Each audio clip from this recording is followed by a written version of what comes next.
Hello, my name is Phil Agnew, and you're listening to Nudge, the Consumer Psychology podcast. Now, Nudge is all about finding ways to improve your work, whether it's hacks to try, tactics to implement, or new methods to follow. But in this episode, I wanted to talk about something different, not the tactical day-to-day part of your job, but instead your career in general. Today we'll explore what makes a good career, how to grow a side hustle, and what you can do today to better prepare for the future. I'm joined today by Jeff Gothelf. Jeff is co-author of the award-winning book Lean UX and the Harvard Business Review book Sense and Respond. Starting off as a software designer, Jeff now works as a coach, consultant, and keynote speaker, helping companies bridge the gaps between business agility, digital transformation, product management, and human-centered design. His latest book, Forever Employable, is a career guide aimed at helping us all figure out how to future-proof our careers, create an economically viable side hustle, and to essentially become forever employable. To kick off the discussion, I asked Jeff about his career to date. I started my career as a broke musician. I spent a good number of years trying to become a rock star with my friends, traveling around the United States in vans without heat and without air conditioning. And we were lucky if we got a hotel room to sleep in most nights after the gig. Those were good days. This was in the 90s. And what was interesting is that I got tired of being broke. Trying to become a rock star is not exactly a money-making operation. In the late 90s, if you could spell HTML, you could get a job because the dot-com boom, Web 1.0, was starting to happen. And so I got a job doing exactly that. That was fun and interesting and paid a little bit of money consistently. I very quickly realized that I was working at the kind of the end of the cycle. I was being told what to make, and I decided I wanted to move up the waterfall a little bit.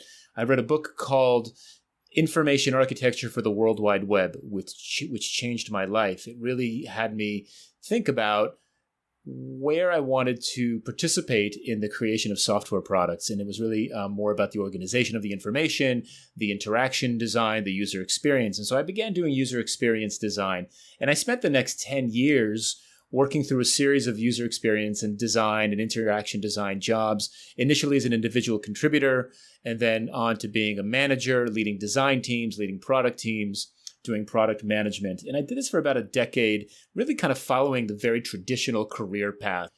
And then I woke up on the morning of my 35th birthday, January 31st, 2008, in a cold sweat. The realization I made that particular morning was that in 5 years, I was going to become overpaid and unemployable. And this was a terrifying proposition for me. I was married, I had 2 kids, I had a house, I had 2 cars, the full American dream. And the realization that I had made was that when I turned 40, 5 years from January 31st, 2008, I was at a real risk of becoming obsolete. My design skills were okay, but they weren't getting necessarily any better. My salary requirements were growing every year. And the number of available positions was becoming more and more scarce. So the further up you go in the ladder, the less management jobs are as there should be. And especially kind of on a design or even a product management track, there weren't that many. And so I made a realization that morning. I resolved to stop looking for jobs, to stop doing that dance where every time there's a reorganization in my company, every time there's a shift in the marketplace, every time there's a new competitor, I panic. I have to update my resume, my CV, and then start applying for new positions or reaching out to headhunters or recruiters. I decided I'm not going to do that anymore. And instead, I was going to have jobs find me. That was the resolution. And that was the big decision that I made on the morning of my 35th birthday. There's a problem with the typical career ladder. The further up you go, the fewer the positions there are. Jeff realized how few senior design positions there were in the world. There are hundreds of junior positions open at any one time, but the same isn't true for C-level positions. In his book, Jeff states that the number of chief design officer jobs posted online at any one time It's just around 156, and this was before COVID-19 and the hiring freeze. What's really scary is that the further up the ladder you go, the more risk we take on as well. Things like mortgages, childcare, and debt are all tied to your typical income. And the typical American family has just $8,863 squirreled away in their bank account. If your employer let you go tomorrow, most of us wouldn't have the money to survive for more than just a few months. To become forever employable, Jeff implores people to build their own platform. Here's how. I think the word platform is exactly right. This is what you have to create for yourself in order to become forever employable. Now, let's unpack that a little bit. What does building a platform mean? Building a platform means that you are actively presenting yourself to your industry, to your colleagues, to the world as an expert in a particular field or a niche or a slice of that particular field. Now, the way that you do that is by sharing your knowledge. Today, there is an infinite number of ways for you to share that knowledge. You can write blog posts. You can create video content. You can host a podcast or be a guest on a podcast. But there's much, much lighter ways for you to start to begin to present your expertise to the world. There are already conversations happening about the thing that you're an expert in. That's the nature of the web. That's the nature of the internet, right? Everybody's talking about everything all the time. Start to participate in those conversations wherever they take place. If your conversations take place on LinkedIn, participate in those conversations. Look for those threads. Look for those individuals who have already started talking about this and insert yourself respectfully and hopefully cleverly into those conversations. Offer your perspective, offer your insight, move the conversation forward with your contribution. Now, look, sometimes those conversations aren't going to take place in a public setting, LinkedIn or Twitter or other sites like that. Maybe there are private forums or private groups of specialists in your field that are happening. There's a lot of private Slack communities, for example, in almost every industry. Again, find your way into those communities, ask around, see what you can find, and begin to participate. That immediately starts to serve as a sense and respond loop for you to help you learn which bits of your expertise resonate the most. Because you know a lot, and you've got a ton of experience, and you can share a lot of different things, and finding that correct slice, the bit of your expertise that will resonate most strongly with the people that you're trying to attract to you is going to take some trial and error. And that's okay. We want to build that feedback loop, that sense and respond loop, that idea of continuous learning by contributing to this conversation and seeing what kind of response you get. Contribute to that conversation and see what kind of response you get. Fire off a tweet about this thing that you did at work last week and see how that resonates. Jeff talks a lot about testing in his book. Previously, when I thought about A/B testing and trial and error testing, I think about marketing tactics, things we would try out at work. I think about Google, for example. Google run over 500 million tests a day, constantly testing different variants on their site. I'd never thought about doing the same for myself, trialing different messages to share, experiences to talk through. But it's a really smart idea because it can help you find a niche people are interested in. But what happens if your tests don't resonate? What if people don't like the A or the B test? Well, I asked Jeff just that. Inevitably, there's going to be some frustration in this process. Inevitably, at times, you're going to feel like you're shouting into the void. There's so much content out there. There are so many experts in every field, in every niche. And so the competition is stiff. One of the things that you're going to need to figure out is how to distinguish yourself, how to stand out in that crowd, how to uniquely deliver your expertise in a way that others haven't. And you're going to have to do that with persistence and consistency. The most successful people that I've seen who have built their platforms, who have developed this recognized expert status, who have become thought leaders, are persistent. They are always talking about the same thing in the same way, even when no one's listening, eventually people start to listen. How long is it going to take? I have no idea.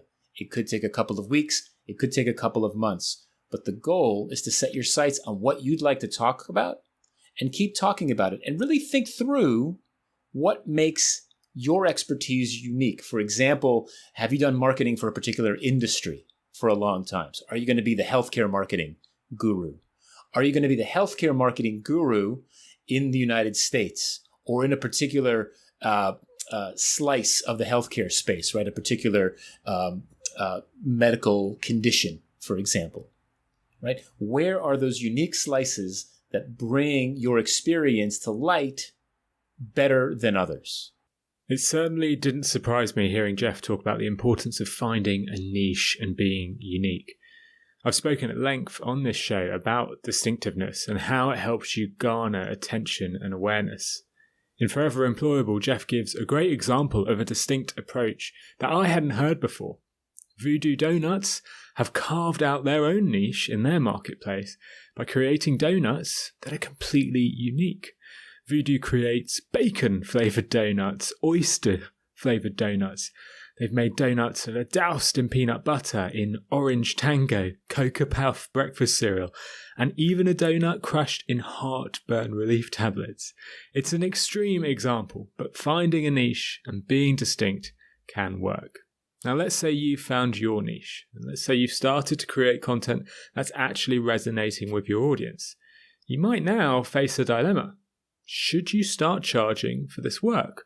After all, you're probably sinking hours and hours of your time into it. Does it really make sense to give it all away for free? The more you give away, the more comes back to you. And it's unintuitive because you'll say, look, I spent hours making this presentation. And for example, I would estimate that I put in, if I have to write a brand new talk, I would estimate I put in 120 to 160 hours. Writing that talk, sourcing the images, perfecting it, practicing it, the whole thing. It's probably 4 full-time weeks worth of work to get a talk to work like that. Why would I then post a video of that talk on my website and give it away? Why would I share those slides with anybody who wants to see them? Right? Completely unintuitive to me, especially given the level of investment, and work, just simple work that I put into this. And what I've recognized is that there is this amazing effect that when folks can experience your content for free, they then want to bring it to others. And when they want to bring it to others, that is when your opportunity comes to monetize that content. So for example, if you go to my website today, you will see 6 videos of my keynotes from various events around the world, each one being a different talk. And like I said, I've spent at least a full-time month perfecting those talks and then giving those talks. And certainly by the time those videos were made, I'd practiced those talks in front of audiences many times. So not everything I do is free, but the overwhelming majority of it is. The newsletter is free. The blog posts are free. Videos, podcasts for the most part are free, right? But then when it comes to the direct interaction with me, can you coach me? Can you teach a class? Can you come give a talk? Can I work with you directly? Can you consult on this engagement? Absolutely. That's when you monetize it. Basically, for the marketers out there, this is content marketing, right? It's content marketing 101. The third book that I wrote is a book called Lean versus Agile versus Design Thinking, is a direct result of me putting content out there, that content resonating, and me increasing the level of investment, and that content resonating some more, right? I tweeted about this idea. That got a lot of traction. I wrote 500 words on it about my blog. That got a lot of traction. I expanded that to 1,000 words and put that on Medium. That got even more traction. At the time, it was the most read thing I'd ever published on the internet. And that led to a very short 7,000 word book that I sell. The book is relatively low priced, but I've sold over 10,000 copies of that book. And to me, that came out of giving all of that information away. If you follow me for a while, everything that's in that book is in my talks, is in my blog posts, it's in my tweets, it's in my LinkedIn updates, right? But now it's consolidated in a book that I charge money for. And that starts to come back to me time and time again. And I've used that model repeatedly. We've spoken about the power of free before on this podcast, and we know that our behaviour changes dramatically when we give something away for free. Robert Cialdini documents this in his book Influence. He explains how, in the 80s, the religious group Hare Krishna utilised the power of free by offering flowers to people at airports and then requesting a donation. They found that people who had received this free flower donated significantly more than those who had not received a flower, despite the fact that most of these flowers were immediately dumped in the bin. Now, this is almost a worthless gift, but the tactic allowed the group to produce large-scale economic gains and funding, eventually raising enough cash to create 321 centres in the US and abroad. We clearly highly value free items. For Jeff, the tactic means he'll usually generate more business simply by giving more things away. Another classic Cialdini study involved measuring tips at a restaurant. He asked one group of waiters, when offering the bill, to say, "For you nice people, here is an extra free mint." That one action resulted in a 23% increase in tips given versus the normal control. Anyway, back to Jeff, who goes on to explain the benefits of becoming forever employable and how to stay relevant. There are a ton of benefits that you can reap once you become forever employable. First and foremost, for the most part, you can live wherever you want. And that's something that we've taken advantage of as a family. We've relocated from the United States to Europe. And that allows us to live the kind of life that we would like to live. And I can still do the work that I want to work, because the work becomes location agnostic after a while, unless you're specializing in a particular geographic region, right? That's the only difference there. If you choose to plant your flag as an expert that is somehow geographically tied, then you may not be able to reap that reward. The nice thing is I can, at the moment, knock on wood, I can pick and choose the work that I do. I can augment the work that I do. For example, the beginning of my path towards forever employability, I didn't do a whole lot of coaching work. I didn't enjoy it. I didn't look forward to it. I didn't try to sell it. These days, the bulk of my work is coaching work. I genuinely enjoy it. I like doing it. And for me, it's beneficial to both my clients as well as to me. I will caution you this. Before the caution, the other benefits are things like working from home, which I know we're all doing at the moment, but working from home has tremendous benefits. You can travel when you need to. You can see your family when you need to. You can take breaks when you need to. There's a real opportunity there as well. But I will caution that there is the question of relevance. How do I stay relevant as I continue to do this? And the act of staying relevant is the act of that continuous sharing and learning, that continuous content marketing, the continuous ideation and conversation. And if I had to estimate, I would estimate that at least 50% of my time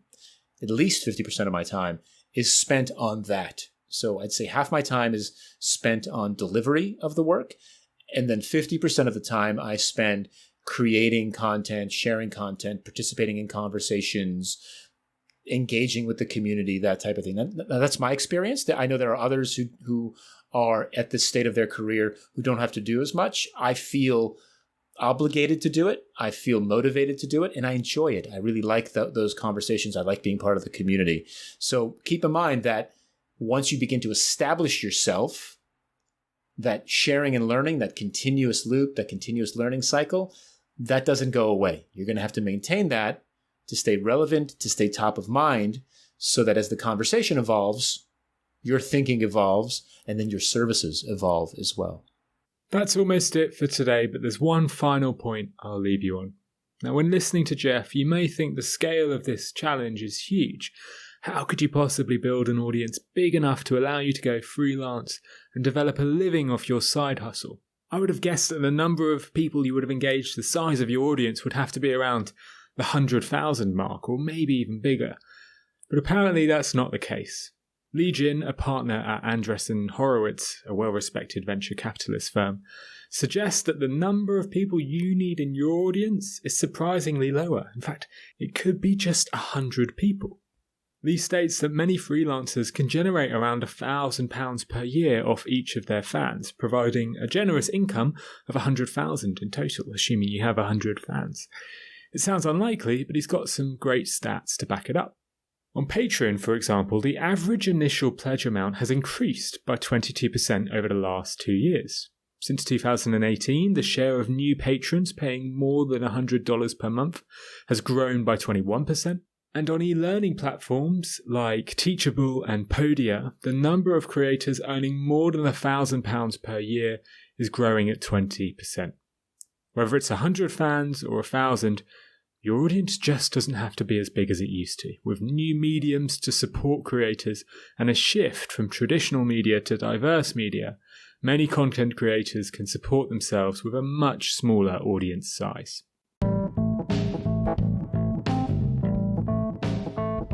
That is all from me today. Thanks so much for listening to this episode of Nudge. If you've enjoyed hearing Jeff speak, then you'll love some of what he's written. His book, Forever Employable, is a brilliant step-by-step guide for anybody looking to completely go it alone or anybody who's just looking to get a side hustle up and running. I've added a link in the show notes to grab a copy. And if you do buy one, please do leave him a review on Amazon. That makes all the difference for new books on the site and will really help him. If you're in the mood for leaving more than one review today, maybe you could also leave a review for Nudge on iTunes. That really helps too.